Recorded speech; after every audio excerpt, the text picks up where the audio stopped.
Marple? Hi, how do you do? I'm Tim Kendall. Your bungalow is nearly ready. Oh, thank you. Welcome to the Caribbean. Oh, this is my wife, Molly. Hello. How do you do? Welcome. I understand you're from St. Mary Mead. Yes, do you know it? No. Very few do. Yes, I had a bad go of pneumonia last winter, and the doctor advised sunshine and rest. And my nephew, Raymond, Major? was kind enough to make all the arrangements. He's really such a sweet boy. This way.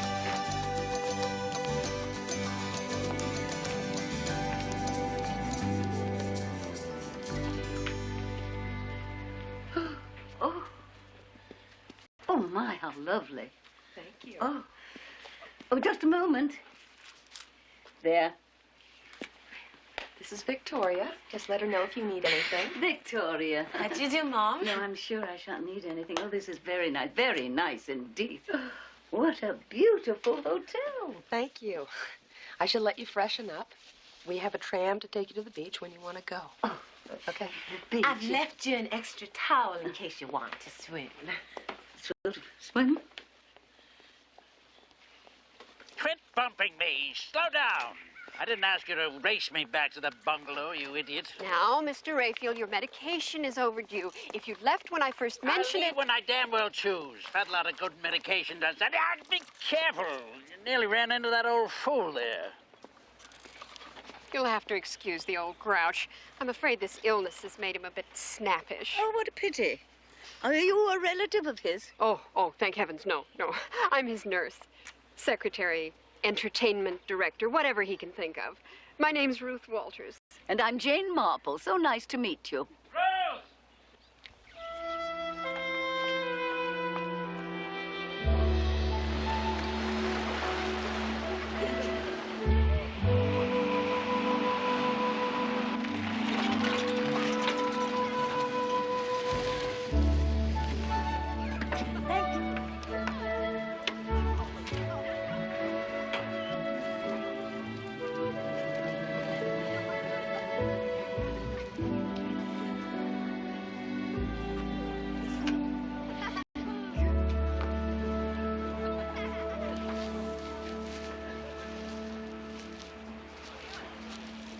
Miss Marple, may I introduce myself? I'm Major Geoffrey Palgrave.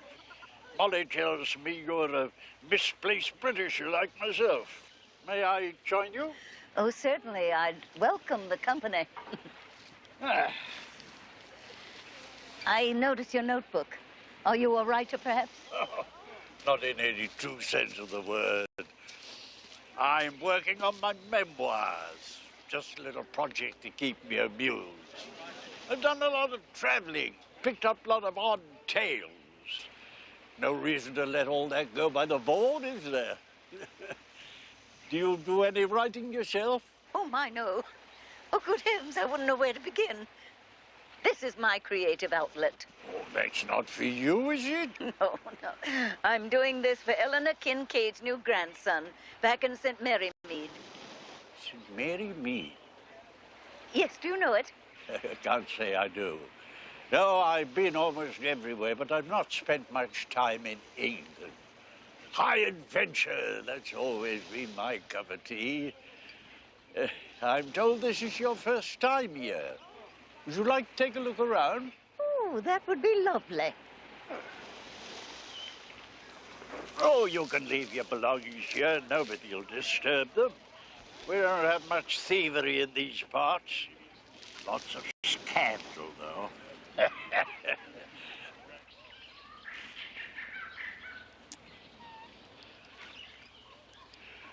The Kendalls have recently stocked this pond with rare tropical fish.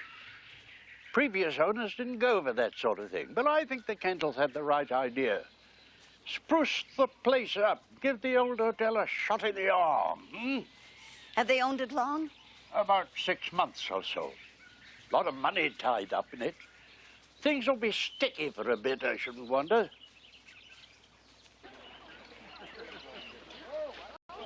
Oh, Miss Marple. There you are. I was looking for you. I was going to give you a guided tour. I see the Major has beaten me to it. Would you care for a lemonade? Compliments of the management? Oh, yes, of course. Thank you. Okay. Major? Oh, well, not for me. Best I get back to work. Miles to go before I sleep and all that tommy rot. Dinner's at 6. Perhaps I may escort you to the dining room? Oh, of course. Everyone's being so gracious and attentive, I don't know what to think. Oh, it's a pleasure, I assure you. All right. 1 lemonade coming up. I'll have you spoiled rotten before you get back on that plane. Watch your step. Here you go.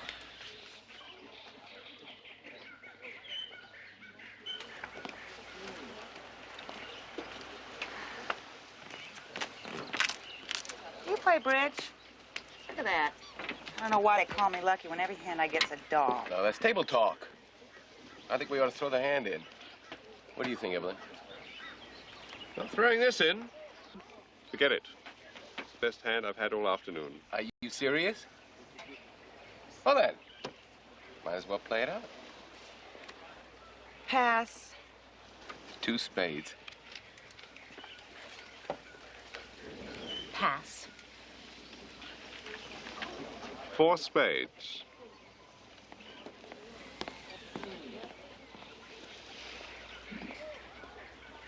Here we go. Have you met these people? Not formally, no. All right, well, allow me. I'd skip last names, Tim. She'll never get us straight.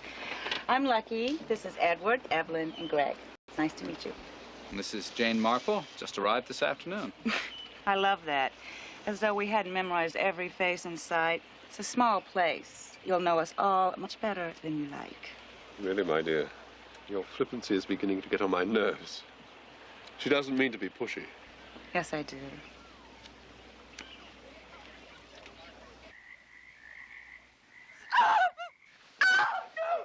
Molly, what is it? Oh, I'm sorry. That was awful. I thought I was dead. Come here. Come on. Come here. Hush, just relax. Don't talk about it. Just relax. I can't understand what's happening. I never dreamed like this. I've never had a nightmare in my life, and now night after night, I'm so scared. No, come on. Hush. Let's be logical now. Everything we have is tied up in this place. The pressures are immense.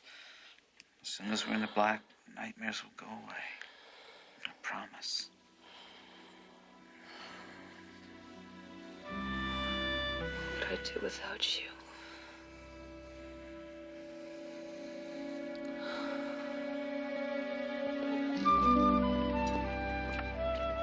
Ah, We missed you at lunch. took a lunch tray to my room so that I could finish this chapter I'm working on. You're writing from your own experiences, I assume. Oh, indeed. But you know what they say, truth is stranger than fiction. People are very odd, Major. Never quite what they seem. Ah, my point exactly. Very well put. Now, here's a story that illustrates that to a T. Lots of fellas sitting at the club one day, and a fella told me a story I never forgot. Medical man he was, with the name Tate. One of his cases. Woman tried to hang herself, and this Dr. Tate got her just in the nick of time to revive her after the husband found her and cut her down. Anyway, she pulled through. Young husband was devoted to her, cried like a baby when she came round. The next thing this doctor hears, she's tried it again, and this time she succeeds. No, wait. I know what you're going to say. Suicide victims are apt to repeat the attempt. Well, that's not the unusual aspect of this case. Dr. Tate happened to be consulting with a colleague who told a very similar tale. Woman stuck her head in the oven. Her husband revived her, only to lose her in another suicide attempt some time later. But now, here's the interesting part. When this colleague went round to see his patient, he spotted a rare hibiscus plant near the front door, got out his camera to take a snap. Just as he did, the woman's husband came out. The snapshot was a bit out of focus, but immediately Dr. Tate looked at it, he recognized the man in the picture as being the young husband of the hanging affair. Oh, dear, the same man with two different wives committing suicide. Seems a proper matter for police inquiry. Ah, but it was never followed up as far as the doctor could tell. I expect the fella covered up his tracks too well. Queer story, though, wasn't it? Wouldn't think things like that could happen. Oh, yes, I would. A murderer isn't always clever. I've heard that if a man finds a formula that works, he won't stop. Might be worth a mention in the book if I can find a way to work it in. Oh, by the way, the doctor let me have the snapshot, just as a curiosity. All these odds and ends. I don't know why I keep all these titbits. Oh, I've forgotten about that business. Good-looking woman, too, she was. You'd never suspect. Dear, I must watch myself. Like to see a picture of a murderer?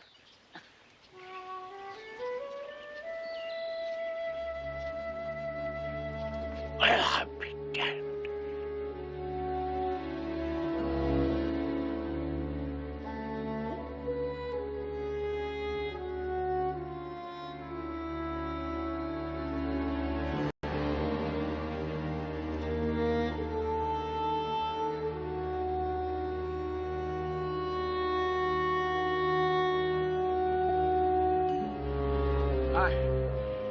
Gorgeous day. Perfect day for a walk, don't you think? Just the thing. Good afternoon. You must be Miss Marple. I am Dr. Graham, the hotel physician. Oh, how do you do? Major Palgrave was just telling me about his memoirs. Is there something wrong? I don't know. Let's hope not.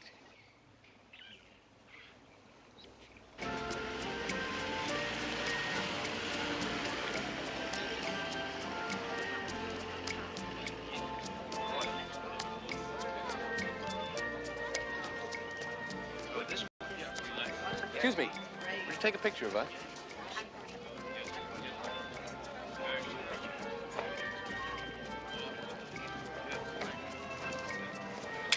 No, Arthur, no. I said lap robe, not tablecloth. I can't throw that across my knees. I'd look like an imbecile. Blast you, Arthur. Can't you do anything right?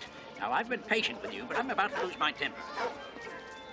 That Arthur Jackson must be a saint to put up with Rayfield. Oh, I don't know. Mr. Rayfield somehow reminds me of a wolfhound that used to bark at my gate. One day I fussed back at him, and he rolled over to have his underbelly scratched. I can't say I put Rayfield in that class myself, but you may be right. I wouldn't want to work for the man. Ruth is devoted to him, of course. But I can't quite see her tickling his tummy, can you? Curious she isn't married, attractive as she is. Perhaps she has other plans for herself. Oh, Major Palgrave, you've got to help me choose. Excuse me.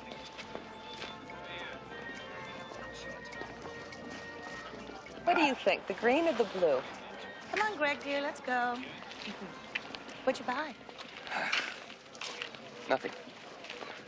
Edward, oh, Edward, look what I bought. And it's your favorite color. Don't you think it's adorable? Love it. Come on. I do believe I made you blush. What a grand expedition this is. I just think it's so clever of the Kendalls to have thought of it. I just love activities, don't you? Only quiet ones, dear. Where'd that nice husband of yours disappear to? This is that nice husband of mine. You remember Greg, don't you? Oh, good heavens, of course. Yes. Oh, dear. Oh, I made a terrible mistake. How foolish of me. I somehow got it all turned around. Don't worry about it, Miss Marple. Lucky gets it turned around herself. What kind of a crack was that? Never mind him. He always insinuates the worst. What behavior is this? What are you doing with this person? I see you've just got a little dose of the Dysons at their most eloquent. I do hope it wasn't all my fault. I made a most unfortunate remark. Believe me, the fault wasn't yours. I've known the Dysons for years, and the problems go way back. Thank you. I do appreciate that. You see, I thought she was married to you, and I'm afraid I said that right out. It was so tactless of me. Married to me? Yes. I'm so sorry. I see now that it was silly. Cocktail time. Back on the bus. Oh. There's dancing tonight after dinner, I'm told, so get on your dancing shoes.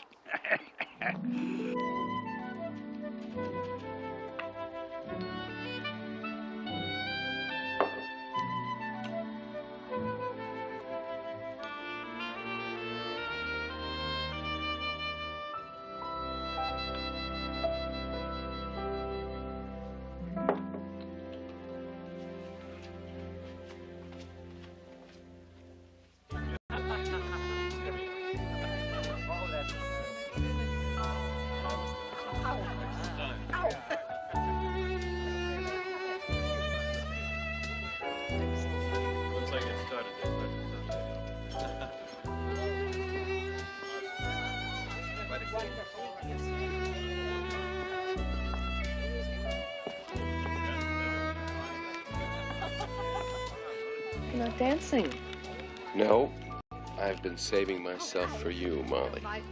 You're looking beautiful tonight. Thank you. Come on, let's dance.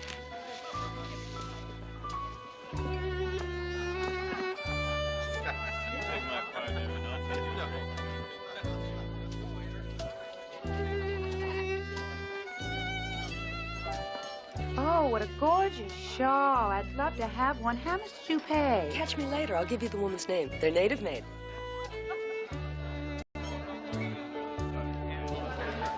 Now, you can't have any guests sitting out, Miss Walters. I insist that you dance, and I'm afraid you're stuck with me.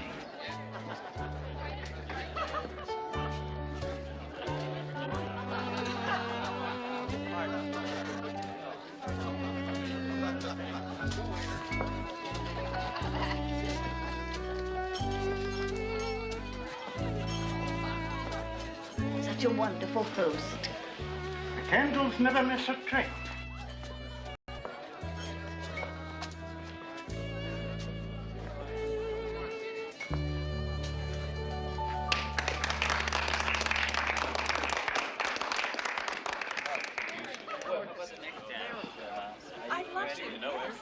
Will you join me in a sherry?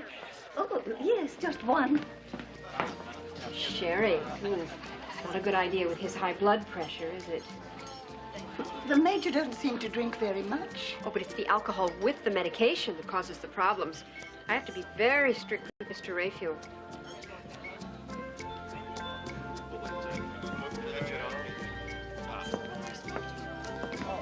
Here we are. Cheers.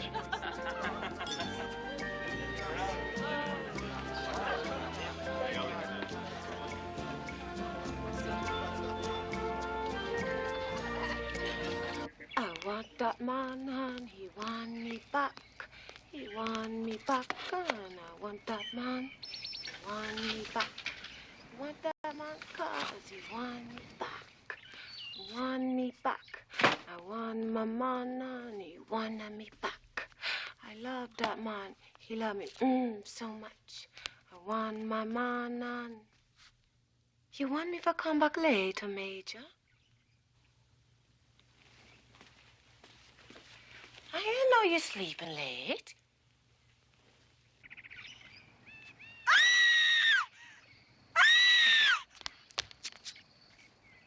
He dead. He dead. He dead. He dead. The Major, he dead.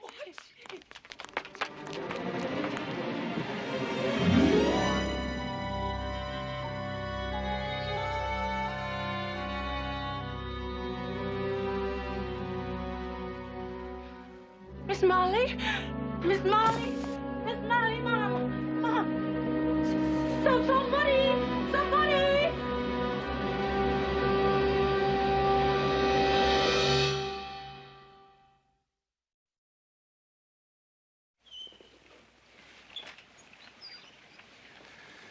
He's been dead for several hours, I should think.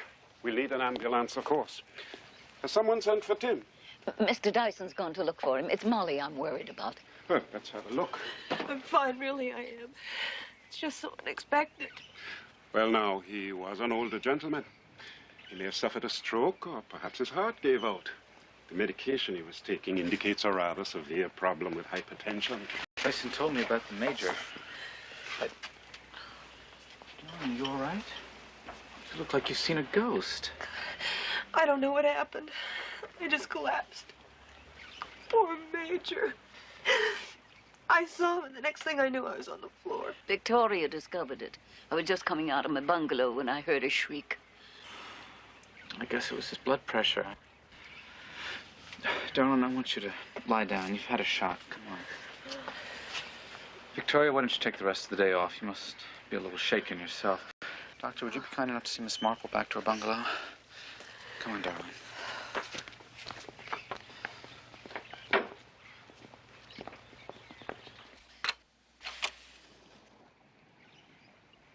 Thank you, Dr. Graham. We all seem to have fallen apart. But he was such a dear man. I can't quite take it in myself. What's the matter with your leg? Oh, I must have given it a little wrench. Truly, I was so startled when Victoria cried out like that I forgot all about myself. It's nothing, really. No. You let me be the judge of that. What? Come over here and sit down for a moment. Thank you. Now, let's see. How does this feel? You may have pulled a muscle here. Well, it doesn't look swollen. Oh, dear. I feel so badly about the Major. I'd only known the man for 3 days, but he was so friendly. Everybody was so fond of him. I had no idea that he suffered from hypertension. Must have been a mild case, not worth mentioning. He was taking serenite. Hardly a proper prescription for a mild case. You know, a lot of other people knew about his blood pressure. Why, somebody mentioned it to me just yesterday. Really? I hadn't an inkling myself. He never said a word. How very odd. You just keep me informed about the knee. Oh, Doctor. No. It's not the right time. I'm sorry. I shouldn't have mentioned it. Is there some problem? Well, I suppose it's just the snapshot of my nephew I wanted back. I think the Major tucked it into his pocket. A snapshot? Yes. You see, my nephew died of pneumonia. Very sad. And I showed the Major the only snapshot I had of him. I'm sure he meant to give it back, but, well, he just tucked it into his pocket, you see. Well, I'll have a look. I have to be over there for the ambulance crew anyway. Now, just elevate the leg. Thank you.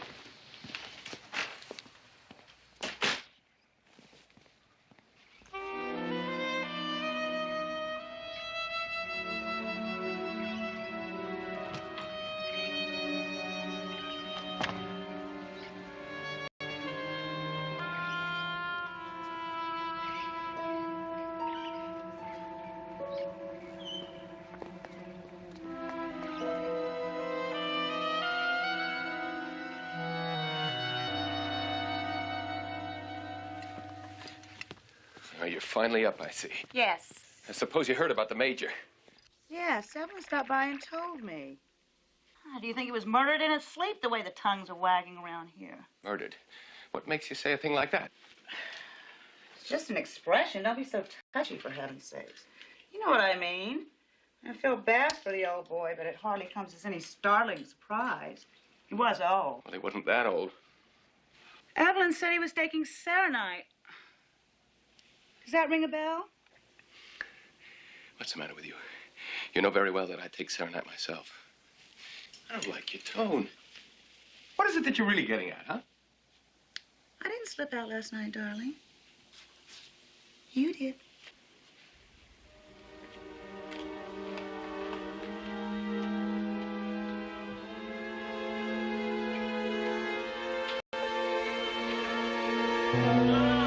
You'll bruise me if you keep that up. It's good for you. Prevents bed sores. I know what it prevents. Not a few more bed sores to me, anyway. Pretty soon I'll be out there with that poor old Major, what's his name? Palgrave. Palgrave. He had a premonition, that's pretty clear. A premonition? Come on, what are you talking about? You don't believe in all that stuff. I didn't say I believed in it. I said he believed in it. Don't you remember yesterday when we came up from the beach? He turned white as a sheet. I thought he'd seen a ghost. You know, actually, that's true. I remember that look on his face. I just didn't attach anything to it. Well, I didn't see anything. And he was looking right at you. Must have been looking at someone else.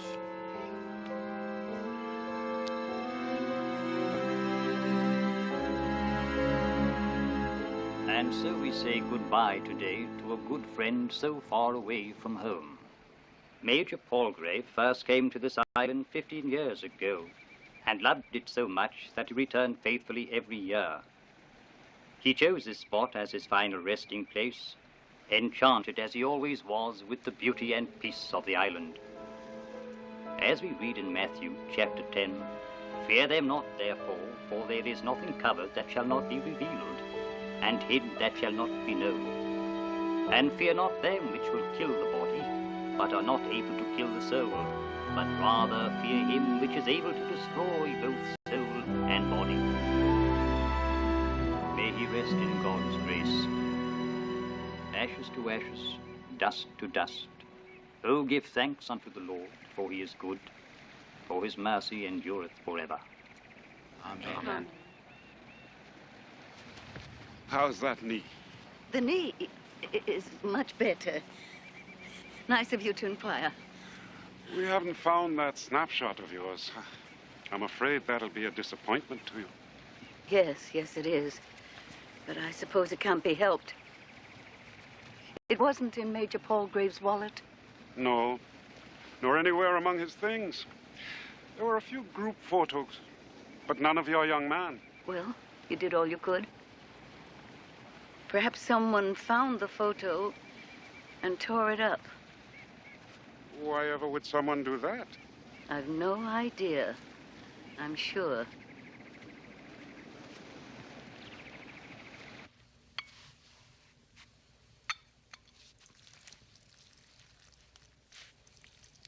Oh, everything seems so quiet with the Major not among us. Yes. I miss him, you see. He's been coming here since before I started to work. You know, that man, he sure had a lot of stories to tell. As I'm sure you must also, Victoria. Oh, no, Mom. Not like him. He just seemed to have a natural bent for it. I don't have the same knack myself. Yes, he had a good ear and a good eye for detail. But you seem interested in people. That's really what it takes. Well, if you say so, Mom. And you see a side of people that no one else sees. Now, me wouldn't go that far. Will you observe their personal habits? All the little details of the things they leave in their rooms. For instance, I bet you could tell me what's on my bed table without even looking, just because you dust and tidy up. But they're not hard at all. Okay, make me see now. You have some photographs, 5 of them. Sleeping mask. Those vitamin starts you take. Alarm clock. Yes, I think that's it. Very good. That's exactly right. You see, you have an excellent visual memory. You probably know more about people than you even realize. Well, that's true. Hmm.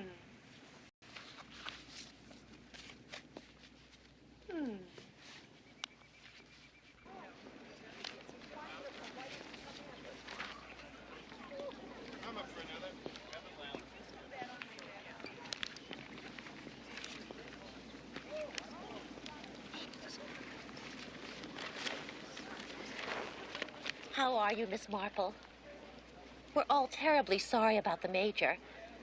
Must be especially difficult for you. He seemed a close friend of yours. Yes, he was. However, at my age, death doesn't seem so terrible. Sad, of course, but not such a specter. Oh, poppycock. I hate talk like that. I hope you don't mean that just because you're elderly, you have a special relationship to death. That's nonsense. Elderly? I'd never think of myself as elderly. I feel just the same as I did when I was 17. Only then, of course, I pitied anyone over 20, and now I don't. Well, you needn't be so smug about it. You can still walk. You can afford to be complacent. Look at me. Oh, you enjoy yourself, and you know it. There's no one more smug than a man who feels entitled to lord it over other people. How dare you talk to me like that? I'm a sick man. Oh, Mr. Raphael, Oh, let's hush not up, get hush excited. up. I'm having a lively chat with this woman here, which is more than I've ever had with you. She's got backbone. She doesn't sit around all day going cluck, cluck like someone I could name. And she isn't as rude. You see that? I like that. She knows how to make me laugh. Too bad Major Palgrave didn't laugh more. Might have helped his hypertension. Hypertension, my foot. He never had high blood pressure in his life. Well, of course he did. I heard it myself from someone. So did I. But you know, I can't remember who mentioned it to me. Well, I mentioned it to you once. Just the night before he died. Oh, so you did. I'd completely forgotten it. But I wonder who told you. Let me think. You know, I can't remember myself.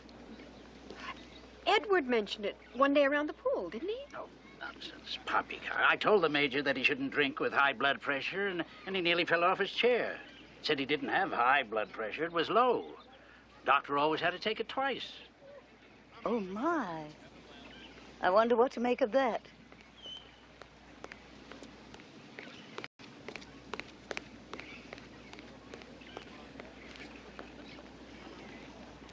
Excuse me.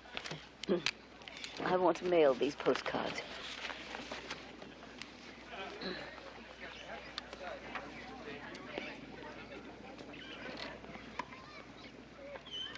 I don't understand. Why would they be in the Major's room unless they belong to him? All I know is I never see the serenite in his room until after he dead. You know, me don't think that he took any pills like that at all. Well, if there's something strange about the pills being in the Major's room, she should talk to Dr. Graham about it, don't you think?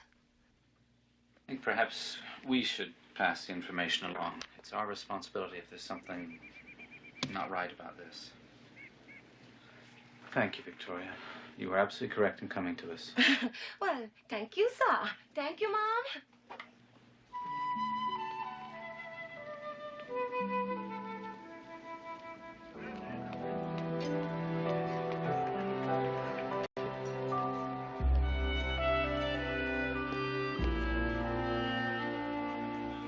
You know, I've been meaning to ask who does your hair. I think that color would be perfect for me. Well, I'll call him and make an appointment for you. Okay? Would you? Yes. Thanks. Okay.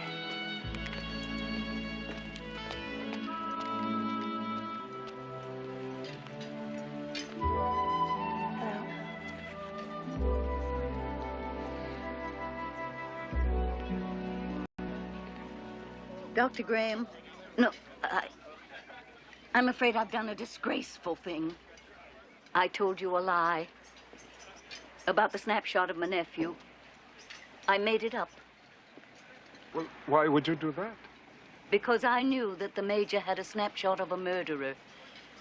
He offered to show it to me the day before he died. A snapshot of a killer? That's what he said it was. He told me the story, but I never actually saw the snapshot. And then you see, the next day he died. I thought you should have the fullest information possible. In case.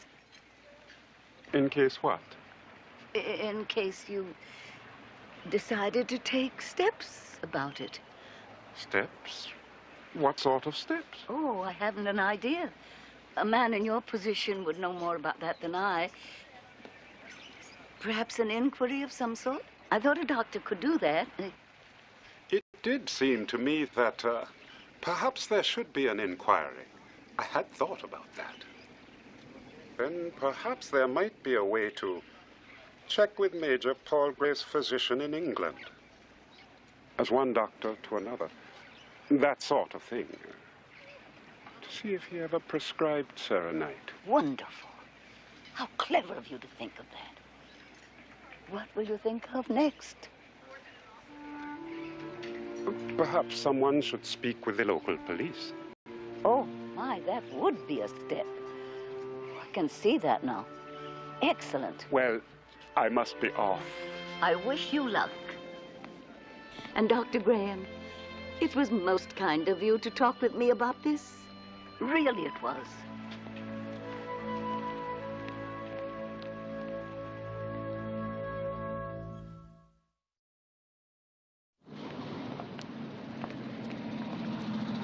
Let's get things quite clear. What's the suggestion? That a bottle of poison pills was substituted for the serenite? No, I think not. If someone wanted to get rid of the Major quickly, he would have been given something, most likely in a drink of some kind. And the blood pressure medication put in his room afterwards? Exactly. But isn't serenite a prescription drug? How could someone put it in the Major's room? Wouldn't it be obvious that it wasn't his prescription? It would be easy enough to remove the true patient's name from the prescription form on the bottle. All you would need is a razor blade. Then you simply start a rumor he is suffering from high blood pressure. And who did all that? Well, I don't know yet. Wouldn't it have been simpler just to have poisoned him and let it go with that? Oh, no, man. That might have meant an inquiry, possibly an autopsy. This way, a doctor would accept the death and sign the certificate, just as I did. Dr. Graham, as much as I respect your instincts on this, you still have no proof. There is nothing to investigate. All what you have is rumor and speculation. What if his physician at home never prescribed the serenite? That would give us a place to start, of course. But I'm not sure what we could turn up. I mean, we're not even certain that a crime has been committed at this point.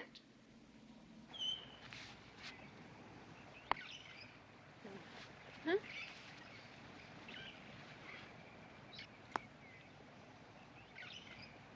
Not bad. Michael. Right. You must play a lot of croquet in St. Mary Mead. No, not that much. Though I love it, of course. I love it. Such fun, isn't it? Well, to tell you the truth, it's the only way I know to get away from Mr. Raphael. You've been with him for some time. You must love nursing. Hardly. But it does have its fringe benefits, like this Caribbean vacation every year. A number of you come here at the same time each year. Oh, yes. The Hillingtons, the Dysons, Major Palgrave, of course. Greg's first wife was here originally, you know. First wife? I didn't know he was divorced. Oh, no. No. Gail died. She was Lucky's cousin. Lucky married Greg a month later. Your shot. Oh, look. My ball went right through the wicket. Now, isn't that wonderful? Well, you were standing right in front of it. I mean, how could you miss?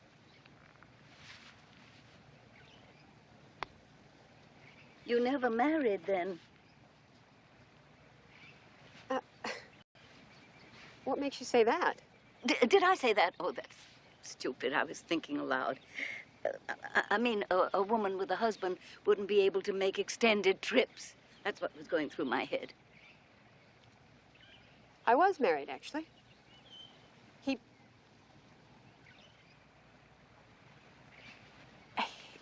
Well, I'm a widow. Damn.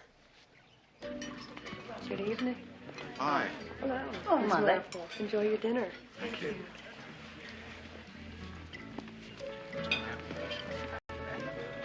She's looking very peaky, don't you think? Oh, Molly? Oh, yes. Now you mention it. I wonder what could be the trouble. The Major's death, of course.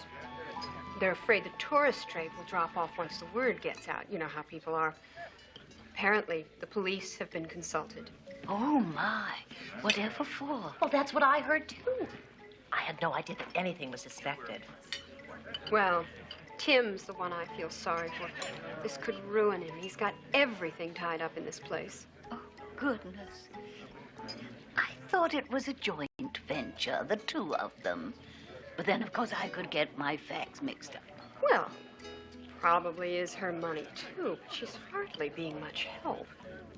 Or maybe she's doing the best she can, given her past history. She reminds me of Penny Livingston, my neighbor's daughter.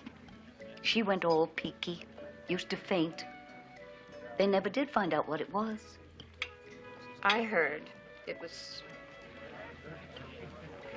mental. Penny Livingston? No.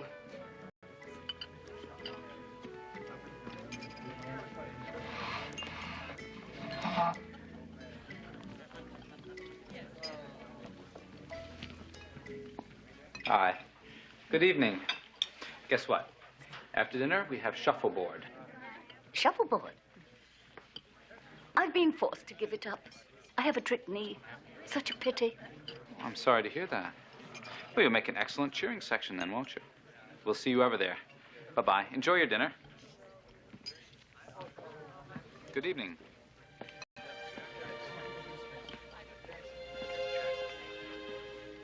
Wouldn't you know, she'd run out and buy a shawl just like Molly's.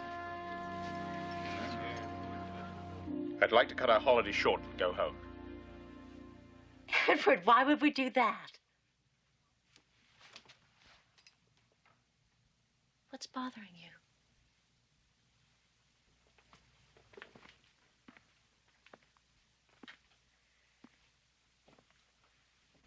I know we have our problems. But I'm your best friend, and if you're in trouble, you must trust me. This is nothing you can help me with, Evelyn. Thank you. Listen to me. I know you had an affair with Lucky. You might as well admit that much. For all I know, it's still going on. Well, it's not. Then what hold does she have over you? Why do you let her get away with it? Because I did something terribly wrong. She knows it. I don't believe it. What did you do? Steal a car? Rape, murder, rob a bank? You've never done anything wrong in your life. That forwards the prescription. Lucky asked me to sign Some doctor's name on a prescription blank. Said it was for diet pills or something. Seemed harmless enough. Besides, I was crazy about her then. I would have done anything for her. I don't understand. Neither did I at the time. But later, I realized she'd used it to kill Greg's first wife. Gail? Lucky poison, Gail Dyson. That's horrible. But you didn't help her deliberately. You said so yourself. My handwriting is on the prescription blank.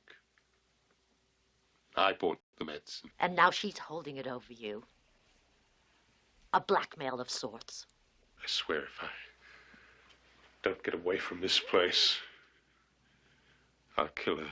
Don't say that. We'll think of something, I'm sure. Who else knows about this? I don't know at this point.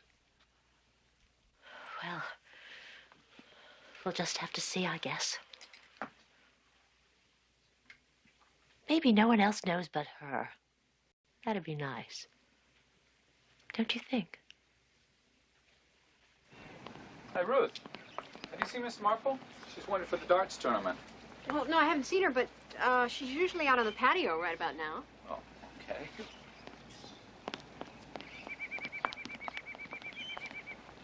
Stop! Right where you are. Mr. Riffield, you scared me half to death. Tim's been looking for you. I don't play darts. You should learn. I signed you up for the tournament. Shuffleboard, too. Why would you do such a hateful thing? You're old. You should play shuffleboard. All old people should play shuffleboard. That's the silliest thing I ever heard. I'll manage my own entertainment. Thank you very much. You can manage to get yourself killed, too. I've been watching you. Fluttering around, having those nice, harmless little chats of yours. Now, you've been sticking your nose into things. I was only trying to remember the murder story the Major told me. Oh, the one about the murderers? Lucretia Borgia type? Young, beautiful? Murderers? Who'd you murder? Her husband, of course. Gave him a sleeping pill and shoved him off the balcony. Resourceful female, she said was suicide. She got off quite lightly when they caught up with her. Loony as she could be, of course. Diminished responsibility, they call it. Did the Major show you a snapshot? Of the murders? No. Now, don't stick your neck out. Go tat something. Have an attack of some kind. I'll stick my neck anywhere I please. And don't sign me up for anything else, or I shall see that you are enrolled in the nude sunbathing class.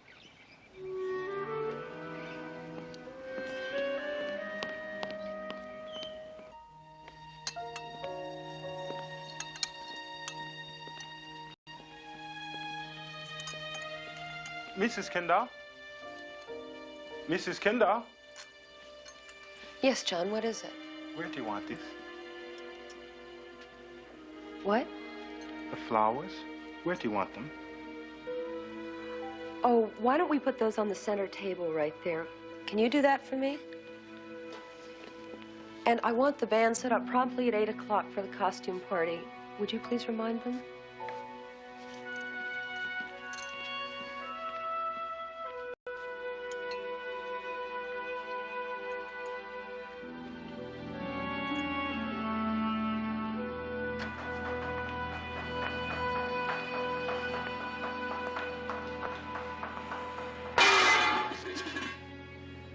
Miguel, I thought I told you to keep your cap on in here. There are health regulations. It's too hot in here. The cap makes my head feel like it's on fire. But you have to wear one. The previous owners were cited twice for violations. Now, if Tim caught you, you'd be fired. Do you understand?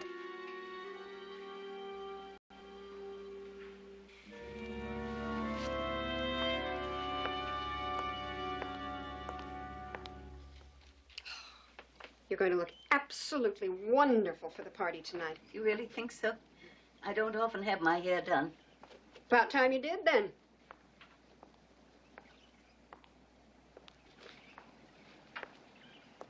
You ask me. I think Molly's headed for a nervous breakdown. Dear me. As a nurse, you would know the signs, of course. Oh, yes. Her brother had a screw loose, too, from what I hear. Took off all his clothes on an airplane. Oh, dear. Was it first class or tourist? Well, I never flew first class. I just wondered what they do. People with money, you know, seem to get away with anything. Oh, her people had money, of course. Or else how would she have gotten Tim? You know, Molly was going with some other man before she met Tim. Very unsavory character. Oh, it so often happens. Mm-hmm. Criminal background, from what I hear. Mm-hmm. Anyway, Molly refused to bring him home. So the family forbid her to see him again. Very old-fashioned. But quite right, don't you think? Fortunately, at that point, Molly met Tim, and the other man sort of faded out of the picture. Well, from what I hear, the family was so relieved, they settled the money on her as a sort of incentive. Like a bribe, you mean? Well, suppose you could call it that. There now. What do you think? Oh, I don't know. I don't usually wear my hair in a great ball like that. Do you think we could pat it down a bit?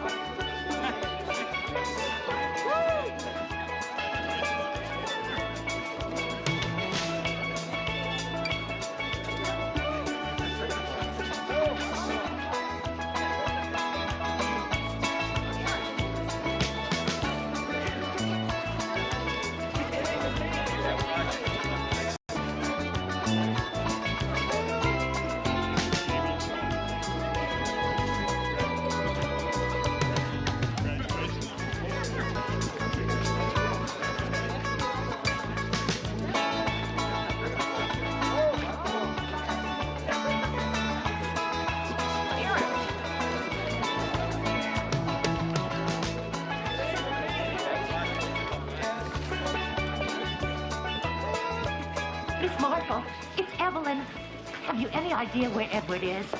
I think he went to get a drink a while back, but I'm not sure. It's so hard to recognize anyone. How did you know it was me? Your shoes.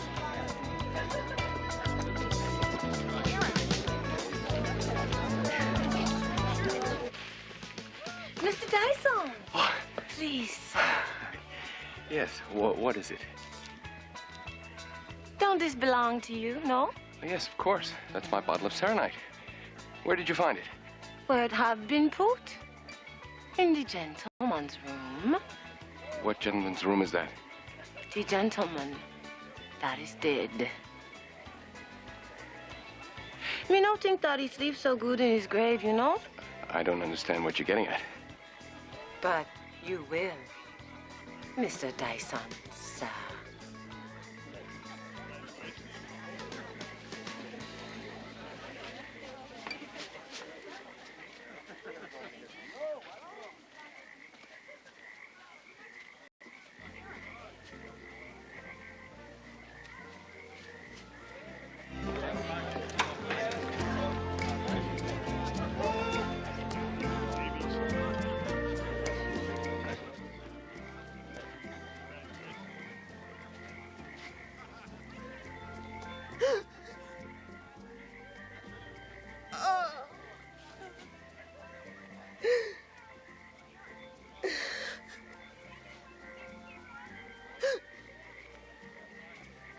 Molly?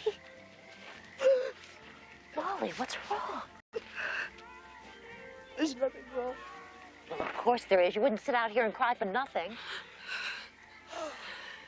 Sometimes, maybe it's 5 in the afternoon, and I can't remember anything since 2.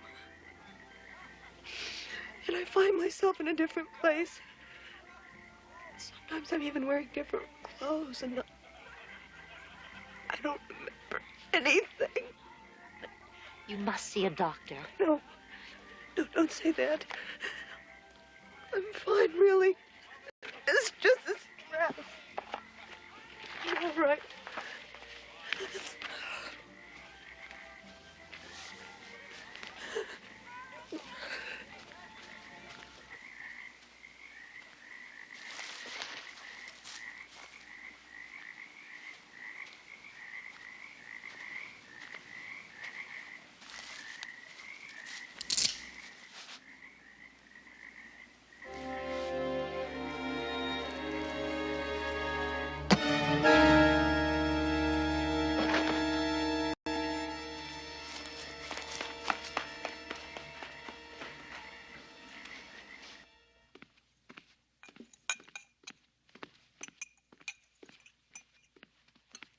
Tim,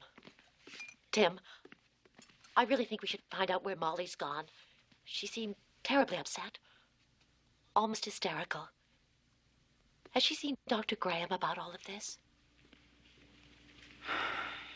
I've given up insisting on that. I don't know, she's unreasonable when it comes to doctors. You're right. It has something to do with her past. She won't say what. Mental problems of some sort? I'd really rather not talk about it. There's nothing wrong with Molly that a few days' rest won't cure. Tim. Are you all right? Oh, it's Victoria on the path. I think she's dead. She's dead.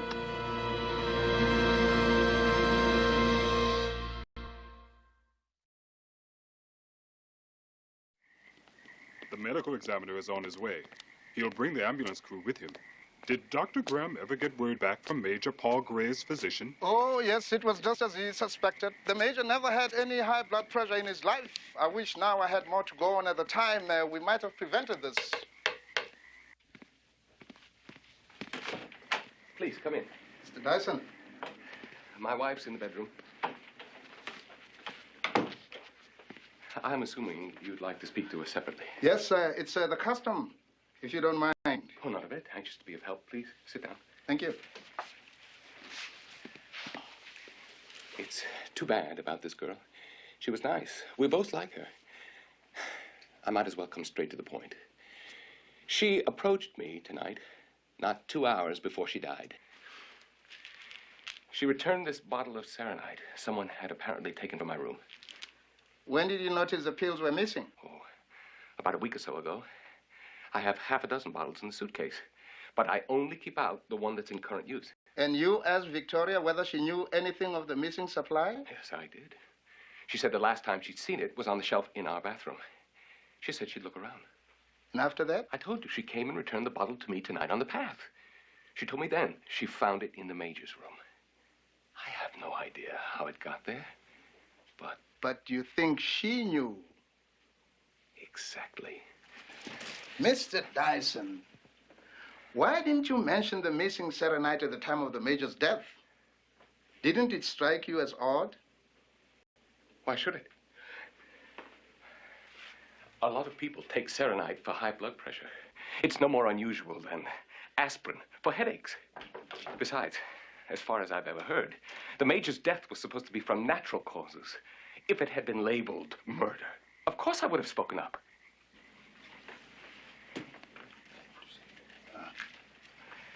Excuse us. Yes, of course. What seems to be the problem? I got something to tell. She came to the kitchen, Mrs. Kendall did, and she had a knife with her. Mrs. Kendall had a knife? I saw it myself. She put it in her pocket, and she went out the door. A steak knife. How very strange. She gets very angry with the help. All the time, she loses her temper with us. Why don't you take him down to headquarters and see if he can identify the murder weapon? It must have been connected to the Major's death. Figure it out for yourself. Maybe she knew something worth a little blackmail. I did see you on the path with her. Not that I'm suggesting you had anything to do with it. You love to torment me, don't you, Lucky? I wouldn't try and hide anything if I were you. It always looks so bad for you later if you get caught. Well, I can account for my time, Lucky. I hope you can account for yours.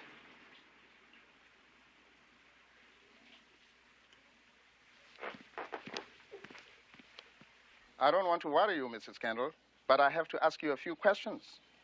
It's really quite all right. I understand you went for a walk toward the end of the evening.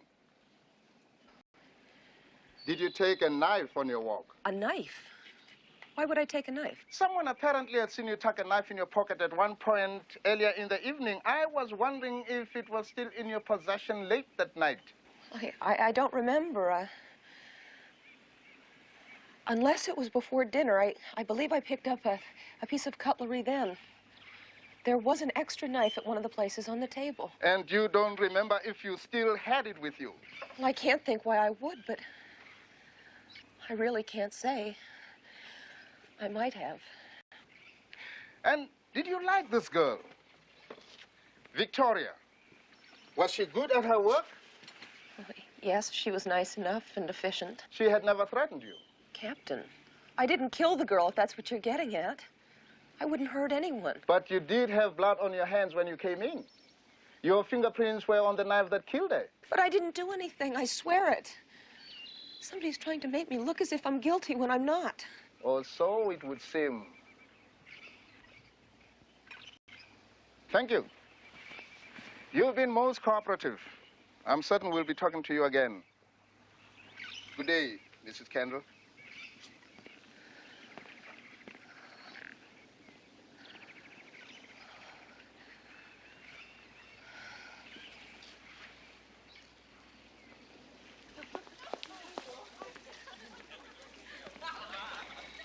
Have you come to interrogate me, Captain Daventry? Perhaps. I should have done that a week ago. Dr. Graham tells me that you suspected something when the Major died. To be truthful, I didn't believe it at the time. I owe you an apology. Well, that's quite unnecessary, I assure you. We did an autopsy on the Major. The actual cause of death was a lethal dose of difluoroethyl carbenzole. From what I gather, the symptoms produced would be much the same as those of hypertension aggravated by an overindulgence in alcohol. I should be very careful what you drink.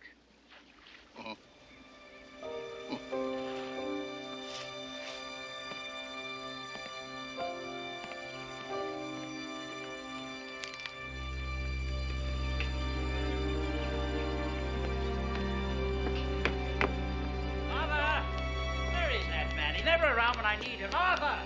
No need to scream. I'll go see if I can find him. I'll scream if I want to. If I didn't scream, no one would lift their finger to help me.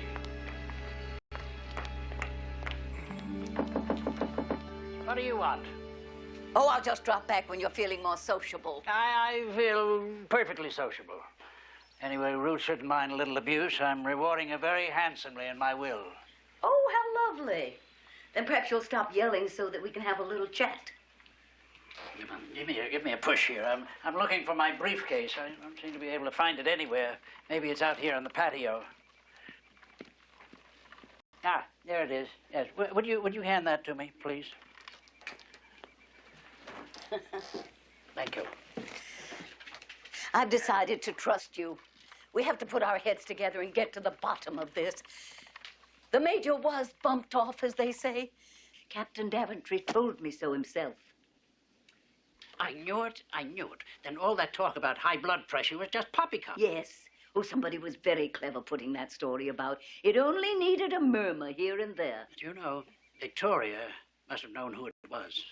Oh, but all this is so obvious, Mr. Rayfield. We have to look to the original event. The story of the murder that the Major intended to put in his book. You know, I made a mistake about you. I don't very often make a mistake about people, but you had me fooled. All that knitting and dithering. I can't stand fussy ladies who knit. Do you mean to pay attention, or do you not? Really? Now, what interests me is the motive for the Major's death. Here's a man telling a story that someone told him, showing a snapshot with no date or location noted on it anywhere. Now, that hardly constitutes proof of any sort. And the tale itself was hearsay. Why on earth would that worry a murderer? I hadn't thought about that, but you're right, of course. And even if the man was a dead ringer for the killer, so what? No one was going to take Palgrave's identification seriously. The man could just laugh it off. So why on earth would he proceed to murder old Palgrave? It's absolutely unnecessary. Well, that's what I thought, too. Until just a moment ago.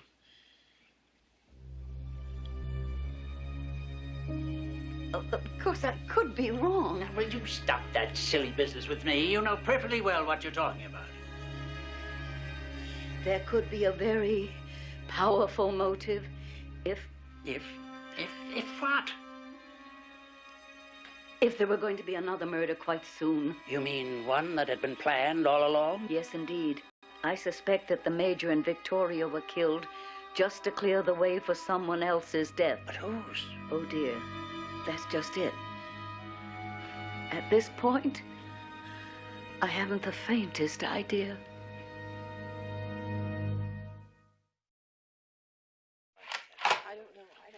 You do understand that you're to keep in touch. I know the police are permitting some of you to leave, but only if you can be reached for further questioning. Yes, of course. Captain Daventry made that perfectly clear. Too bad we have to cut our stay short. Oh, I'm sorry for the inconvenience. It's nothing personal, you understand. Delightful hotel and all that. Perhaps next year? Yes, if we decide to come back to the Caribbean, we'll be in touch. We'll see when the time comes. Could you excuse me just a moment, please?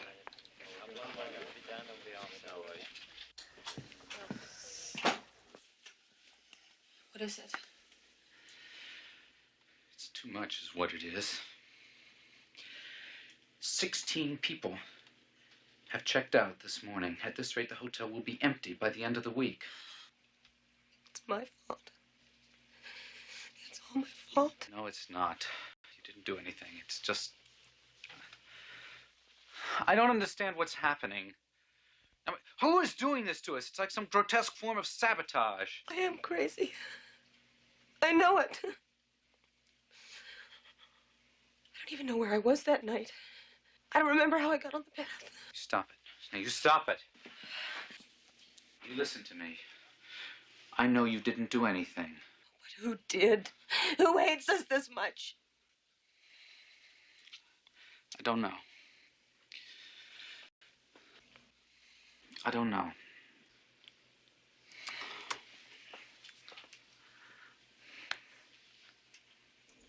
The whole damn place is empty. Don't push me over there. I want to sit with her. I don't want to eat by myself. Ruth and I are having lunch. We'll join you.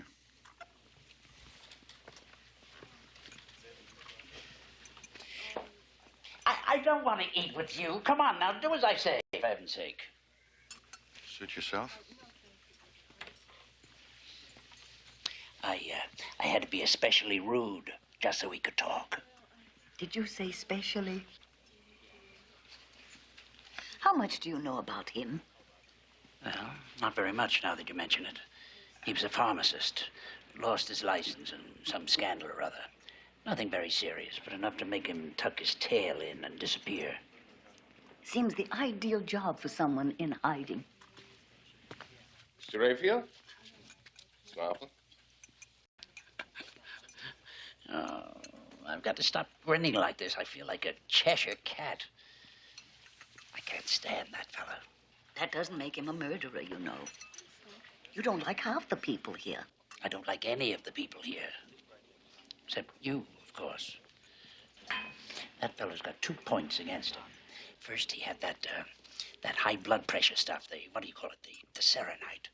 Nice and handy, ready to use. Well, that'd be rather obvious, don't you think? So's a steak knife in the bag. Let's not credit this fellow with subtlety. What's the second point? He married a poor woman. His first wife is rich.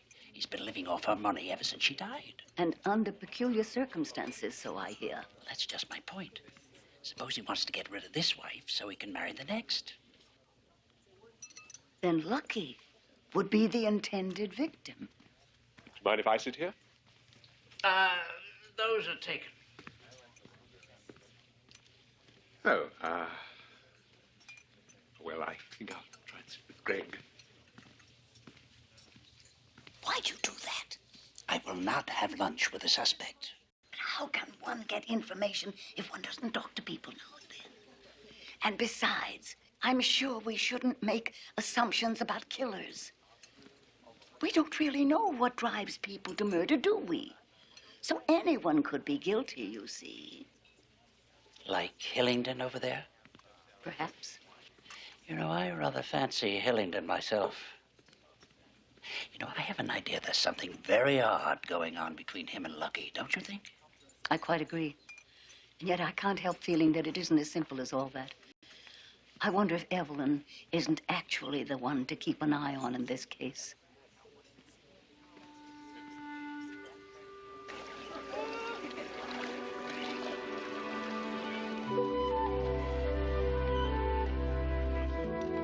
Miss Marple, hello. Have you seen Molly by any chance? We were supposed to meet here for a drink. There she is. Oh, that's Lucky. Oh, yes, so it is. The blonde hair fooled me. Just the color of Molly's. Lucky's isn't natural, you know. It's a wig? No, it's dyed. The minute she saw Molly's shade, she went straight out and matched it. Just like that shawl. Lucky's very competitive with other women. Have you noticed that? No, I hadn't. But it's interesting that you should mention it. Hi. Oh, what a nice group. You should start an activity. How about charades, Miss Marple? Oh, what a wonderful idea. But I've been forbidden to play. It makes my heart palpitate. I could have a fatal attack. I'm not even allowed to watch. I'm sorry. Well, how about the rest of you? Evelyn? Greg? I'm afraid none of us are much in the mood, Tim. All right. Well, perhaps some other time, then. So sad. He did so want to make a go of it.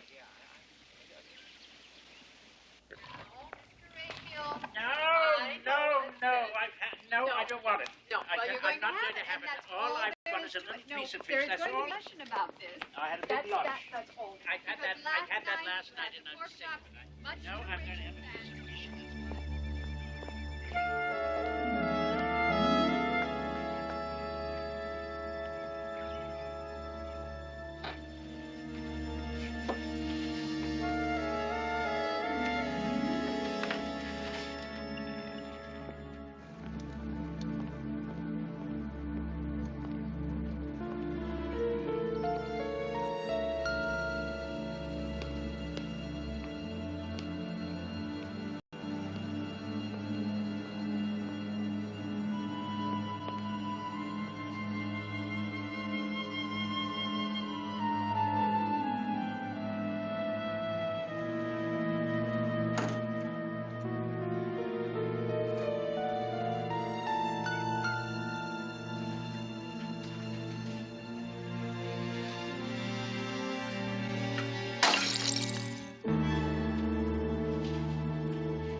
Molly?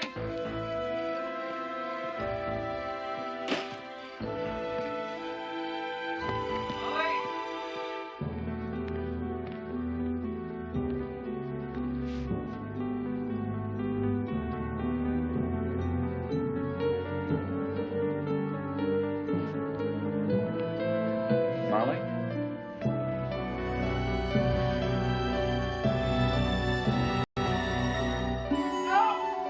Help! Help me, please! Somebody! Molly's killed herself! Help me, please! Somebody!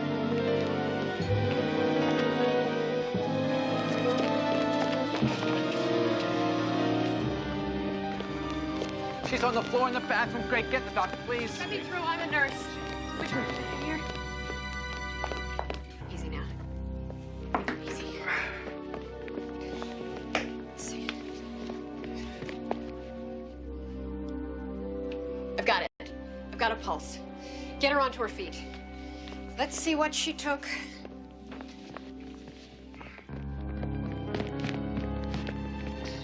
Sleeping pills. This is empty. But she just had that refilled.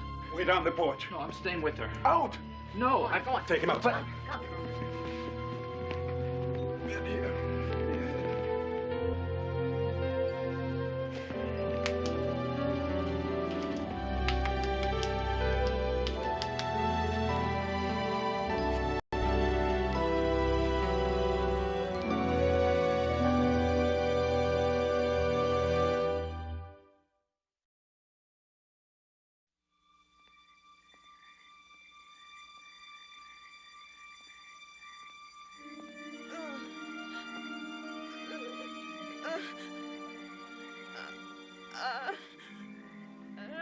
This isn't like her.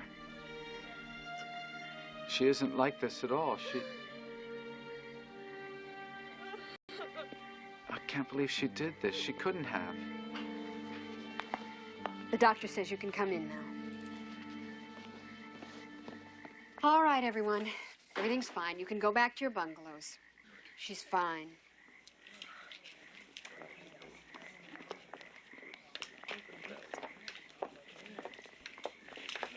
Miss Marple, don't go just yet, please. Oh, hasn't it been frightful? And how quick you were. Molly owes you her life. Her life wasn't in any jeopardy.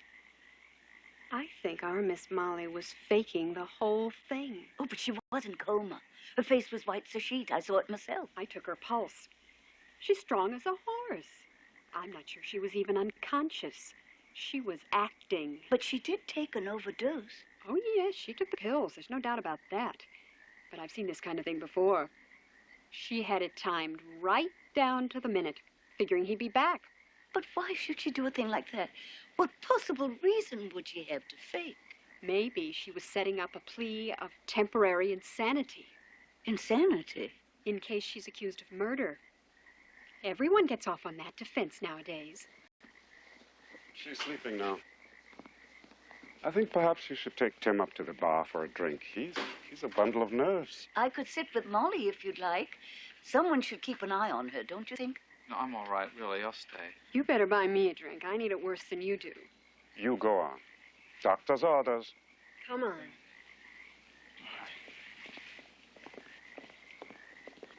Dr. Graham, this may seem an odd question, but Ruth suggested that perhaps this wasn't quite the emergency it seemed. I'd hesitate to call it anything at all. She apparently took the pills, you see, but not enough to do any harm. Perhaps she didn't know that. Perhaps. But it is puzzling.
She's sound asleep. Can't sit there without my knitting. Only be a moment. There's no harm done.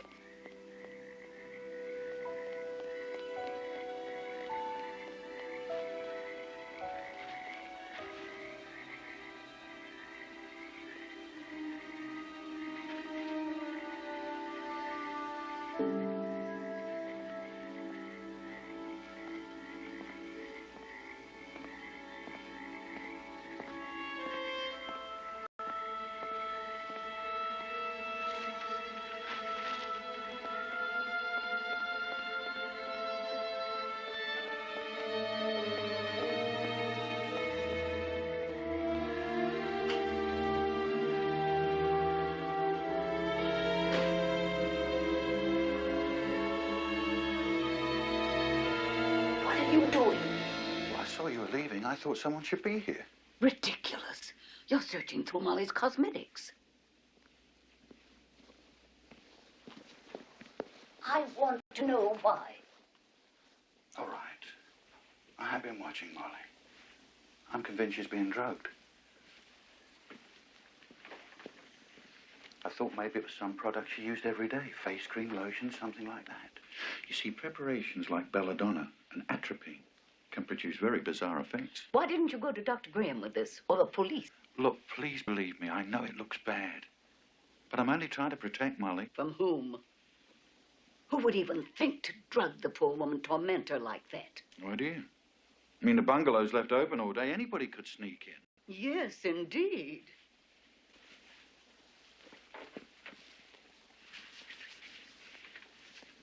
Did Major Palgrave ever tell you the story of a murderer?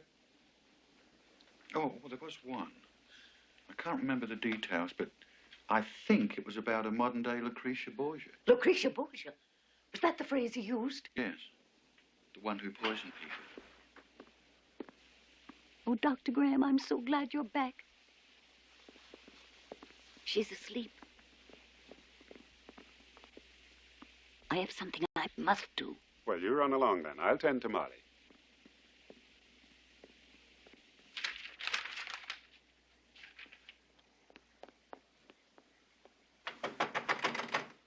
Ah, you've come to call, have you? Wonderful. Come on in, come on in. I couldn't sleep. What's all this about Molly? Ruth ran off somewhere, and nobody will tell me anything. I've had an idea. Now, I don't know that there's anything to this, but something's occurred to me. About Molly? Oh, stop fretting about Molly. She's quite safe for the time being. I'm thinking about this killer. Well, who do you think he is? I think he might possibly be a she. Well, the Major told more than one murder tale, didn't he? I must confess, I wasn't paying strict attention that day. I was interested, of course, because the Major did know how to spin a yarn, didn't he? If you'll pardon the pun. But that's exactly what gave me the idea. You see, that day I dropped me yarn and off it rolled. I remember distinctly that he said something else as he was looking for the snapshot. He said, I'd forgotten all about that business. Good-looking woman she was, you'd never suspect. And then he found the photo and started to show it to me. Like to see a picture of a murderer? I don't know if he changed the subject while I was chasing me yarn, but he might well have been talking about her. That good-looking woman that he later told you about. Oh, the Lucretia Borgia? Yes, exactly. I don't know. It doesn't seem right to me. No, I think your first instincts were right, Miss Marple. I think you should trust your first hunch. Oh, perhaps you're right, perhaps you're right. Oh, this is baffling. It's most baffling. I think we better go and find Captain Daventry. I'm terribly worried. We must prevent another murder if we can.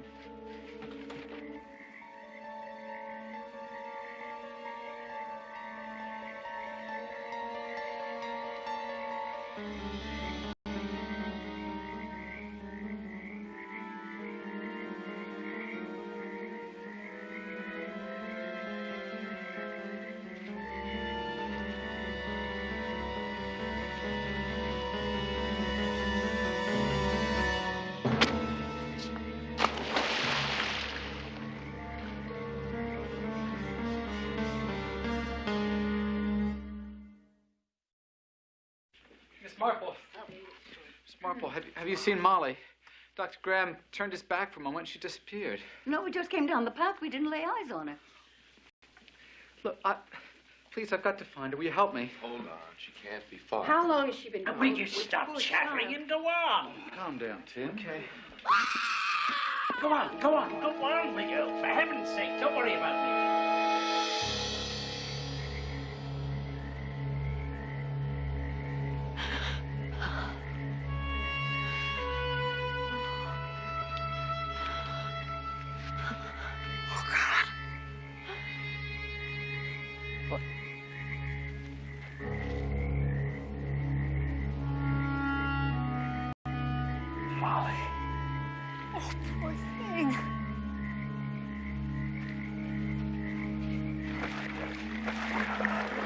Why did you do this? I wouldn't touch the body if I were you. It isn't Molly, you know. It's Lucky. What?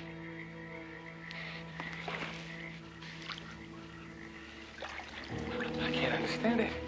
I don't know what's happening. I thought this was Molly, did you? Lucky! No! Lucky! Mr. Kendall, perhaps you should call Captain Daventry. Oh. Yes. Yes, of course.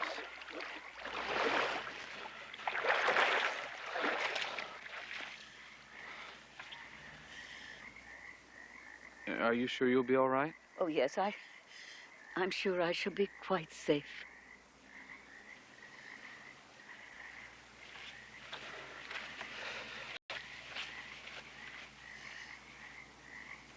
Yes, Edward.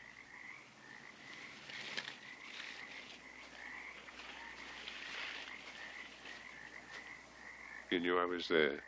You cast a shadow, you know, even in moonlight. And also, I was wondering why I didn't see you with the others when they were searching for Molly.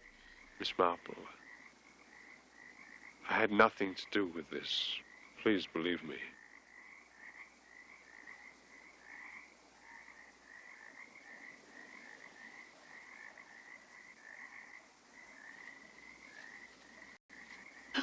Oh, I just now understand what's happening. Please guard the body until the police come. Excuse me, please.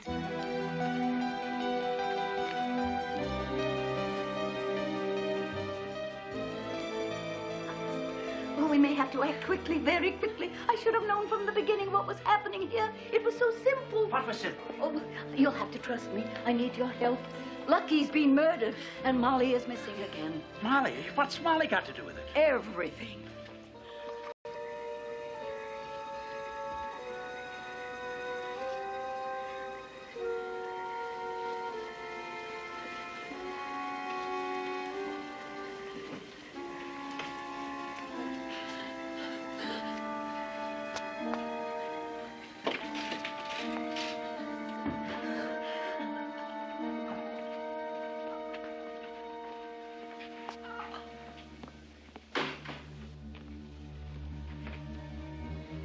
God. Where have you been? I've been looking everywhere for you. I went to the pond. The fish pond? Yes. There was someone in the water and she was dead. I got scared and I ran. It was Lucky. Someone killed her, Molly.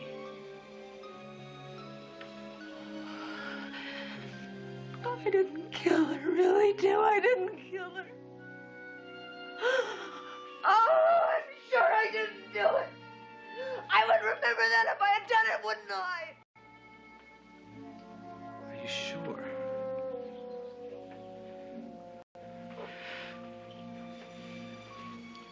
Molly, are you absolutely positive?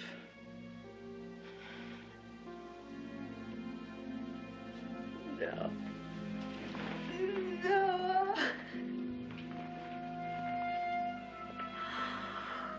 I don't know. I don't know what's happening to me. No, not that way. No, turn me around. Turn me around. Right. Oh, dear. Oh, God. Oh, no. What? I'll do it. Oh, just the man who help me get this up.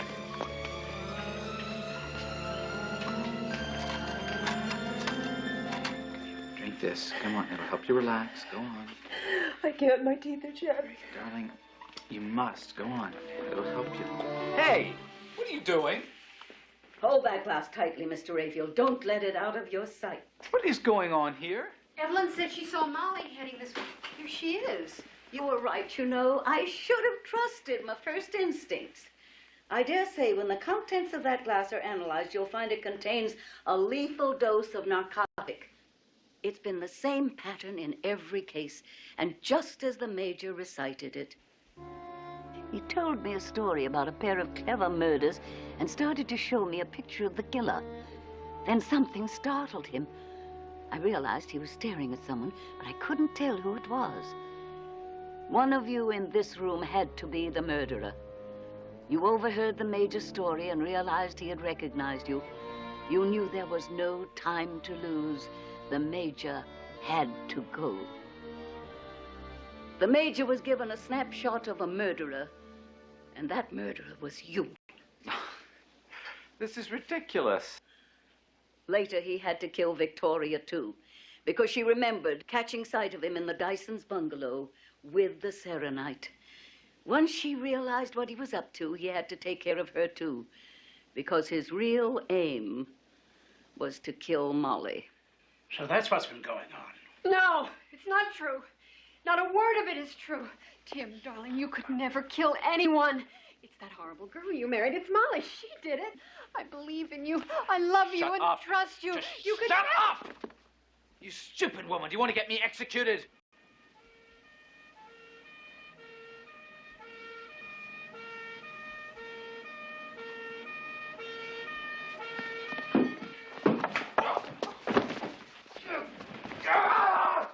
I should have killed you first! I dare say. Come on, let me through, let me through, let me through.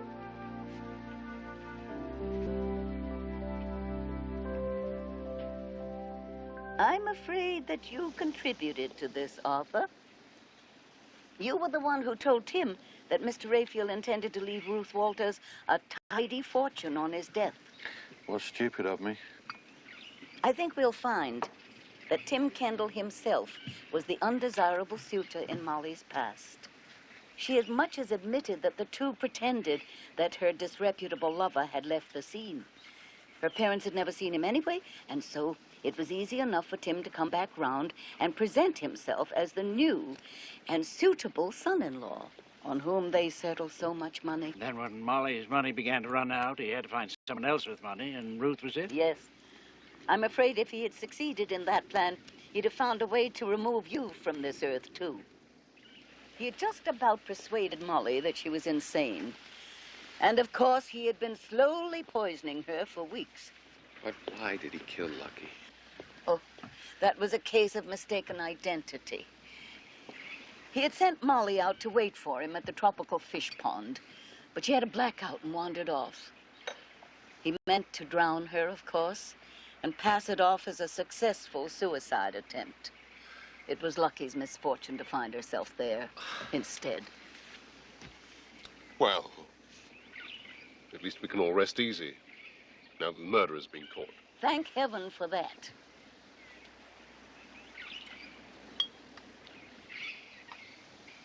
Palm Islands Airways, Flight 2, now ready for departure.